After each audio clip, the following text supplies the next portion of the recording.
Hey guys, what's going on? Welcome back to Jay's Paranormal.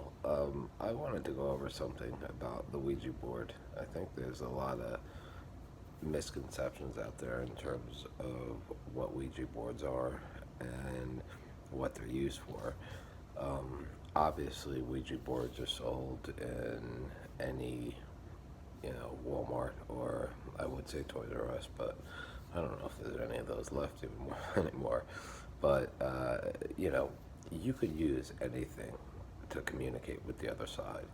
Um, I literally mean anything. A Ouija board, uh, they made millions and millions and millions of dollars producing those things because somebody came up with a great idea to sell a product, in terms of how to communicate with the other side, and it makes sense because there's letters and there's numbers and the yes and no and the goodbyes, and it does make it easier to communicate. Again, I am very opposed to Ouija boards, but you could use anything to communicate with the other side. If you do have spirits or entities around you, they'll present themselves. And if they're not harmful, why would you even want to, investigate that? If nothing's bothering you, then why fix it?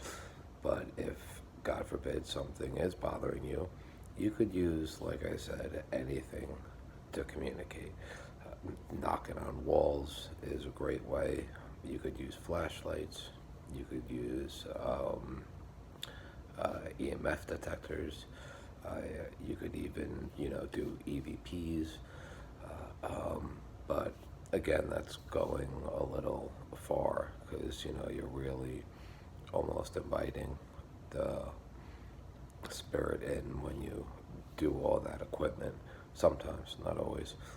But you could use, again, you've seen people make them out of the back of cereal boxes and stuff like that.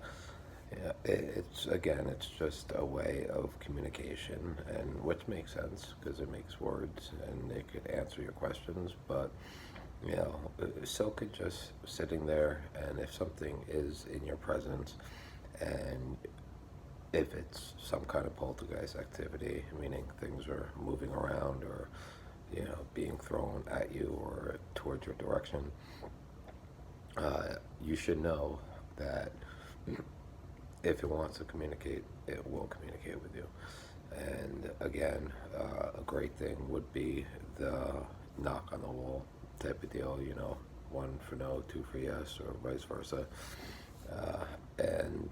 Yeah, so Ouija boards, I don't like them. I don't want them in my house. I've made that clear before because, yes, it is a gateway to, opening up doors possibly. But trying to communicate with spirits in any way, you're opening up doors. And I just wanted to be clear about that and tell you guys, the real truth about Ouija boards. Again, just another way to communicate with the other side. And it's not necessary. You could do it many, many other ways. I hope you guys enjoyed this video. Again, I'll be getting back at you with more facts and more details as I watch more and more YouTube videos regarding Ouija boards or whatever my topics are about, and kind of, setting everything straight. Again, I'm not an expert. I don't claim to be an expert. I don't think anybody is an expert in this field. But I believe I definitely know more than average. But I hope this video helped you and helped you understand more about the Ouija board. And thank you for viewing. Hit subscribe, like it if you do. If you don't, I'm sorry, but I'm here to tell you guys the truth. Have a good one.